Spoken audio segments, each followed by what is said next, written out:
Bismillahirrahmanirrahim. Assalamualaikum warahmatullahi wabarakatuh. Sahabat muslimah community dimanapun berada, muslimah syar'i berprestasi dan menginspirasi. Masya Allah, hari ini bertemu dengan saya Nena Rukmana selaku host di channel MC Muslimah Community yang akan menemani teman-teman semua. Bulan Februari sangat identik sekali dengan yang namanya Hari Kasih Sayang atau Valentine Day, yang mana hari kasih sayang itu sangat dinanti-nantikan oleh kaum remaja. Nggak hanya remaja muslim, tapi juga seluruh remaja di seluruh dunia. Nah teman-teman, bicara tentang cinta, di Kala Datang Menyapa, saya sudah ditemani oleh narasumber kita Umi Nurul yang akan membahas tuntas tentang cinta. Bagaimana sih pandangan Islam terhadap cinta? Boleh nggak sih kita itu mengungkapkan rasa cinta kita baik kepada lawan jenis ataupun kepada keluarga atau saudara kita sendiri? Baiklah, di sini ada Umi Nurul yang akan menemani teman-teman semua untuk menyampaikan materi yang sangat-sangat kita tunggu. Assalamualaikum Umi, bagaimana kabarnya? Waalaikumsalam warahmatullahi wabarakatuh. Alhamdulillah. Nah Umi, ini Nena mau bertanya nih sama Umi mengenai tentang Dikala Cinta Menyapa yang acap kali terjadi di kalangan remaja muslim nih Umi. Apalagi ini kan udah mendekati bulan Februari ya Mi ya, yang sangat kental dengan yang namanya Valentine Day. Nah di sini kan maksudnya di sini kan bulan Februari itu kental banget yang namanya Hari Kasih Sayang. Nah, di mana para remaja ini kan kalau kita sorotin gitu, banyak sekali yang berlebihan dalam mengungkapkan rasa cintanya kepada lawan jenis gitu, sampai terjerat dalam pergaulan bebas. Bagaimana sih menurut Umi gitu, atau menurut pandangan Islam dalam mengungkapkan rasa cinta itu sendiri Umi? Baik, nah memang ya hampir seluruh dunia memahami bahwa setiap tanggal 14 Februari itu adalah Valentine's Day, artinya hari kasih sayang, di mana pada umumnya mereka itu meluapkan rasa cintanya bisa dengan menembak yang ditaksir, atau bisa juga dengan yang sudah jadian itu malah melakukan semacam ritual ya, melepas keperawanan sampai se ekstrim itu ya, mereka melakukan hubungan di luar nikah. Dan tentu saja kita sebagai muslim ketika melihat sebuah tradisi atau perayaan dari orang-orang di luar sana, kita harus menyaring, karena kita punya agama. Agama itu kan fungsinya untuk mengarahkan ya agar kita berada di jalan yang benar. Sementara kalau kita berperilaku atau menyontek, meniru suatu perbuatan tanpa menggunakan agama, otomatis itu 99% pasti akan salah. Dan ketika kita melanggar hukum Islam, agama itu, yang terjadi akan ada efek berupa kesengsaraan di dunia ataupun di akhirat. Nah kadang kesengsaraan itu tidak melulu tentang kesedihan, kadang bahagia dulu ya, kemudian di kemudian hari baru akan mendapatkan beberapa efeknya. Nah kadang orang kalau tidak merasakan langsung, seolah-olah itu hal yang wajar aja untuk dilanggar. Terus dalam Islam, jatuh cinta itu tidak dilarang. Cinta itu adalah fitrah. Cinta itu adalah kalau kita melihat potensi dasar yang diberikan oleh Allah kepada setiap manusia ya, kepada hambanya itu, baik muslim ataupun tidak, itu kita diberikan berupa yang namanya akal, ada yang namanya goriza atau naluri ya, itu fitrah bagi setiap manusia mau beragama atau tidak, itu dikasih oleh Allah kepada hambanya. Ada goriza itu ada yang namanya goriza bako, ada yang namanya goriza nau, ada yang namanya goriza tadayun. Nah kita spesifikkan pembahasannya adalah goriza. Kalau bako itu adalah tentang eksistensi diri, sementara tadayun itu bagaimana mensucikan atau mengagungkan sang pencipta. Baik, tadi kita lanjutkan ya tentang goriza ya. Jadi goriza adalah bagian atau salah satu anugerah yang Allah berikan kepada setiap hambanya, fitrah, sebagai bekal dalam menjalani hidup. Nah ketika dia menggunakannya sesuai dengan agama, maka dia akan mendapatkan pahala. Kemudian kalau dia menggunakannya tidak sesuai dengan aturan agama, maka yang dia dapat adalah dosa. Jadi ibaratnya ini adalah modal, ketika dipakai dengan baik akan berkembang menjadi keuntungan, dan ketika tidak dipergunakan dengan baik maka akan menjadi sebuah kerugian. Ibaratnya seperti itu ya. Nah kita bicara soal yang spesifiknya aja nih, yang itu goriza nau ya. Goriza nau itu artinya naluri melanjutkan keturunan atau melanjutkan jenis dari manusianya itu sendiri.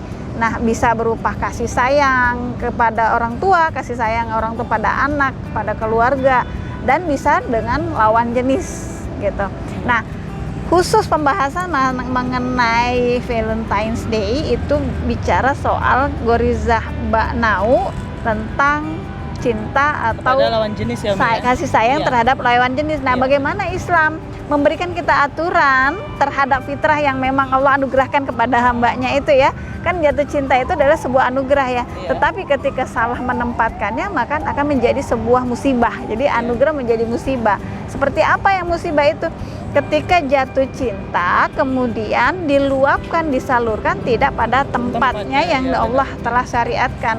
Anda boleh aja bebas, tetapi kan cepat atau lambat akan mendapatkan efek sampingnya berupa entah itu hamil di luar nikah, entah disakitin, entah dilukai, entah broken heart, atau bahkan bunuh diri ya. Tidak Iya. jarang ya kita lihat orang yang gara-gara putus cinta akhirnya dia bunuh diri. Nah, Iya. gimana sih Islam memandang kalau kita jatuh cinta itu harusnya gimana gitu? Ya, gimana cara Kalau- menempatkannya gitu kan, Mi? Mengatur rasa gitu kan, Mi, ya. Jatuh cinta kepada lawan jenis dalam Islam ya boleh-boleh aja, tetapi ketika belum siap untuk berkomitmen sebagaimana Islam mengatur bahwa kalau jatuh cinta terhadap lawan jenis itu cuma satu penyalurannya yaitu dengan menikah Iya, benar. dalam rangka melanjutkan keturunan. Tapi ketika jatuh cintanya cuma buat for fun, just for fun ya, anak-anak muda apalagi masih sekolah belum kepikiran untuk menikah, kemudian ekspresi cinta itu sudah harus diungkapkan apalagi disalurkan, nah itu akan menuai bahaya. Kenapa?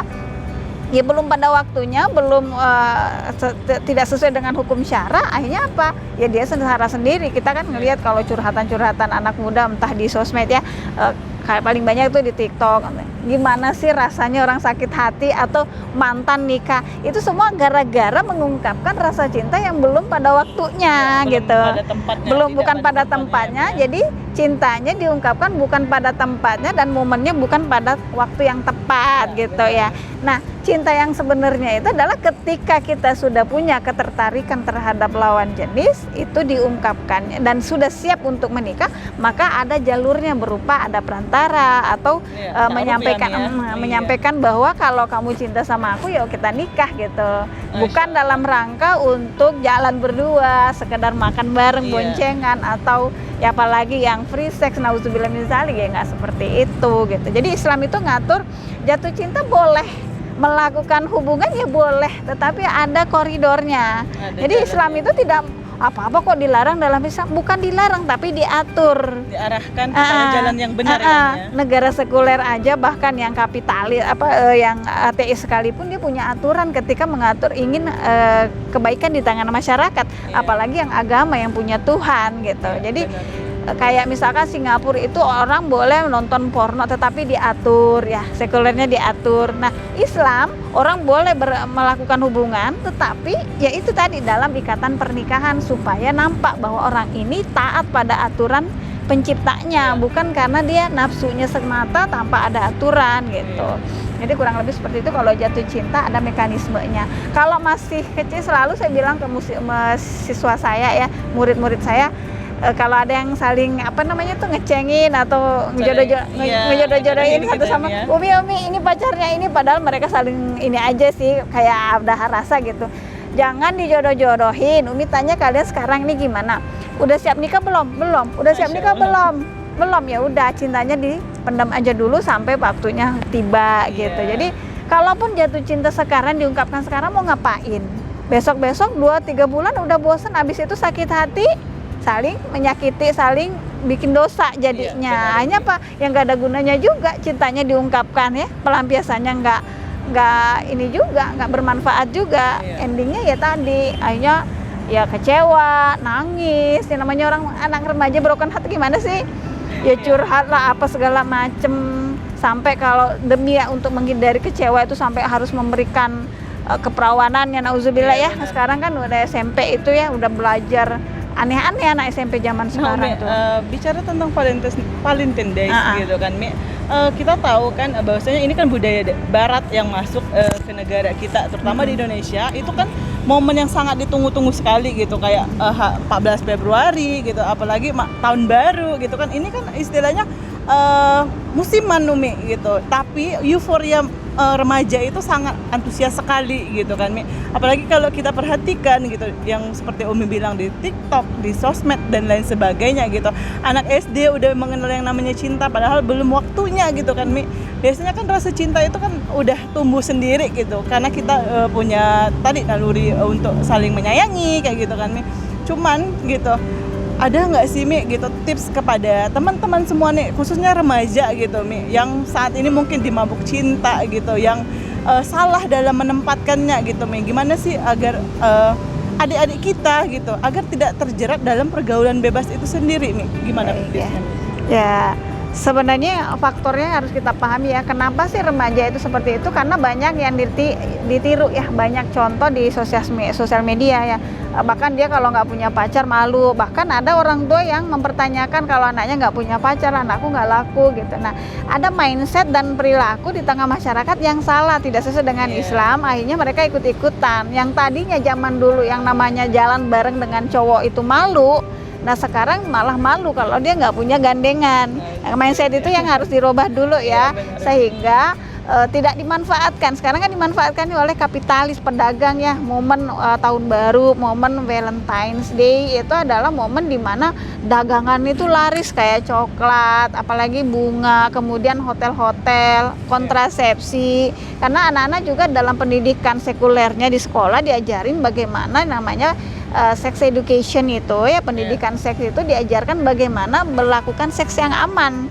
Hanya apa? Anak-anak bukan lagi takut dengan yang namanya perilaku bebas, malah dia tertantang karena dan katanya mencoba. Kenapa? Ternyata aku bisa menyalurkannya dengan tanpa harus hamil gitu. Karena yang ditakutin kan selama ini cuma dua orang, nggak kalau dia agamanya sudah lost, cuma dua yang dia takutin, penyakit sama hamil. Nah, ketika ini bisa diatasi dengan kontrasepsi atau obat-obatan atau bahkan ada yang namanya aborsi, maka mereka akhirnya makin melenggang, makin melakukan perilaku yang di luar batas. Nah, gimana cara ngatasin itu semua ya? Mindsetnya anaknya, kemudian lingkungan kita yang harus kita edukasi, memberikan penyuluhan atau semacam seminar atau pengajian bahwa yang namanya seperti ini adalah sesuatu yang tidak fitrah ya, menyalahi fitrah dalam Islam. Fitrah dalam Islam itu adalah jatuh cinta, punya rasa cinta tetapi dalam pernikahan, tidak dengan bebas. Nah, seperti itu. Mindset itu yang harus kita edukasi kepada masyarakat, dan kemudian ketika kita mengisi sosmed ya dibanyakin yang seperti ini supaya orang-orang yang masih di hatinya ada iman, masih tersisa ada keinginan atau ketakutan terhadap pelanggaran hukum syara, masih ingin taat pada Tuhannya, pada agamanya, maka dia akan, oh iya, ternyata saya tidak boleh meniru itu. Kalau ada yang meniru itu berarti dia di luar yang seharusnya, berarti dia melanggar, dan itu adalah sebuah kemaksiatan gitu. Jadi mindset itu yang harus kita tanamkan, edukasi. Kenapa? Ya karena negara kita malah memfasilitasi. Kayak misalkan tayangan TV, sosmed itu kan sesuatu yang bukan pelanggaran. Hanya dianggapnya sah-sah aja. Itu yang menyebabkan masyarakat makin keblinger, makin remajanya makin di luar batas. Satu-satunya jalan saat ini adalah mengedukasi mereka agar kembali, pertama individunya taat sesuai dengan Islam, yang kedua masyarakatnya ada kontrol ketika melihat ada orang pacaran, ada orang melanggar syara, ada melakukan maksiat, ya mereka menegur atau bahkan melakukan tindakan yang sifatnya membuat mereka takut untuk melakukan, tapi tidak main hakim sendiri ya, itu ya. Yang ketiga, seharusnya negara punya regulasi bagaimana mencegah terjadinya kemaksiatan, tapi kan sekarang ini tidak sesuai dengan Islam, akhirnya hal itu merajalela. Jadi ya satu-satunya bisa kita lakukan sekarang itu yang dua pilar itu, yaitu ketakwaan individu, kita edukasi, kemudian ya ke masyarakat kita juga sampaikan bahwa kita harus aware dengan perilaku masyarakat. Kenapa? Karena kalau hal ini dibiarkan akan menimbulkan kerusakan moral, kerusakan generasi. Ada namanya bukan lost generation lagi, tapi yang namanya nasab ya, nasabnya hilang, rancu, dan tidak jelas ya nasabnya ketika, karena konsekuensinya biasanya kalau nggak penyakit, hamil ya bukan mati, bunuh diri gitu. Jadi hal-hal inilah yang harus kita antisipasi ke depannya. Kita sampaikan ke umat bahwa ketika membiarkan pacaran, apalagi sampai kemudian free sex, Karena orang free sex itu pada umumnya ya, apalagi hamil di luar nikah itu tidak direncana. Karena kemarin saya ngobrolnya, yang namanya berzina itu pada umumnya tidak direncanakan. Dia step by step pelanggaran, baru kemudian terjadi itu. Hanya sedikit sekali yang memang dia niatnya jahat gitu ya, untuk melakukan itu karena merasa ya nggak ada yang masalah, nggak ada yang mempermasalahkan gitu, nggak ada yang menghukum, ya udah. Itu sedikit prosentasinya, tapi yang masih merasa takut itu banyak. Cuman step by step pelanggaran tentang la taqrabu zinanya itu betul-betul dilakukan. Dari langkah 1, 2, 3, 4 sampai 10, 20-nya itu continue dilakukan. Akhirnya apa? Terjadilah yang namanya hal-hal di luar dugaan, yaitu hanya hamil di luar nikah. Nah, kalau udah hamil di luar nikah biasanya udah kecewa, udah nangis, minta pertanggungjawaban, sampai yang terakhir itu Novia Widyasari ya, itu ya, sampai kasus itu yang itu adalah salah satu contoh kasus yang efek akibat dari yang namanya free sex ya. Karena tidak pergaulan bebas gitu. Pergaulan bebas yang diawali dengan interaksi yang melanggar syara, kemudian terjadi yang namanya pacaran. Dalam Islam itu sebenarnya pelanggarannya itu adalah kholwatnya, kemudian bersentuhannya dengan lawan jenis, kemudian disertai dengan syahwat, kemudian yang melakukan pelampiasan terhadap syahwat tadi gitu. Nah, adapun label pacarannya, kadang bahkan yang nggak pacaran itu ada yang melakukan perzinahan sekarang gitu. Model-modelnya yang penting kan nafsunya terlampiaskan. Jadi kadang orang nggak pacaran tetapi melakukan pelanggaran syara. Jadi yang perlu diperhatikan di sini adalah la taqrabu zinanya gitu. Jadi kholwatnya, ikhtilatnya, la taqrabu zinanya itu dilanggar. Kholwat itu adalah berduaan dengan lawan jenis di tempat sepi, kemudian terjadi yang namanya interaksi. Dan interaksi ini tentu yang ketiganya adalah syaiton ya. Ketika ada dua orang lawan jenis berduaan di tempat sepi, maka yang ketiganya adalah syaiton. Itu yang terjadi ya. Kemudian ikhtilat, diawali ikhtilat itu campur baur laki dan perempuan, kemudian tabarus, nengok dia interest, naksir, kemudian timbul desir, kemudian ditindaklanjuti dengan mengungkapkan tapi belum siap nikah, atau sudah mau menikah tetapi ada step yang mereka langgar. Akhirnya apa ya, terjadilah yang namanya free sex seperti itu. Nah, seharusnya hal itu bisa dicegah dengan edukasi bahwa ada hal la taqrabu zina, jangan kholwat, jangan ikhtilat gitu. Nah, ini yang menjadi proloh terjadinya namanya pelanggaran tadi gitu, terlepas pacaran atau tidak gitu. Jadi pacaran aja sudah melanggar, apalagi yang kalau sudah diikutin gitu, sampai seperti di itu. Tahap dosa yang paling besar ya. Iya, demikian. Nah, ya itu tadi teman-teman penjelasan dari Umi Nurul sebagai narasumber kita yang menjelaskan bagaimana tips atau bagaimana Islam mengatur masalah cinta atau dikala cinta datang menyapa. Tadi udah kita dapatkan tips dari Umi Nurul juga, bagaimana cara mengatasinya. Yang pertama harus ada pemahaman dulu ya Mi ya, terhadap orang tua dan para anak-anaknya juga gitu, seperti itu. Nah teman-teman, tadi kita sudah mendengarkan juga dari Umi Nurul tips bagaimana cara mengatasi cinta dikala datang menyapa. Buat teman-teman yang belum siap menikah, buat adik-adik remaja yang tengah menggelora rasa cintanya, kalau seandainya belum siap untuk menikah, ditahan dulu. Islam mengajarkan kita kalau seandainya kita memang belum siap untuk mengungkapkan rasa cinta, kita bisa berpuasa seperti itu. Atau bisa adik-adik semua yang masih remaja nih, daripada sibuk mengurusi masalah cinta, lebih baik fokus dalam menuntut ilmu, menggapai prestasi, menggapai cita-cita setinggi mungkin supaya bisa menjadi muslimah yang berprestasi dan menginspirasi. Jangan lupa like, comment, subscribe, dan share video ini. Sampai ketemu di next video. Assalamualaikum warahmatullahi wabarakatuh.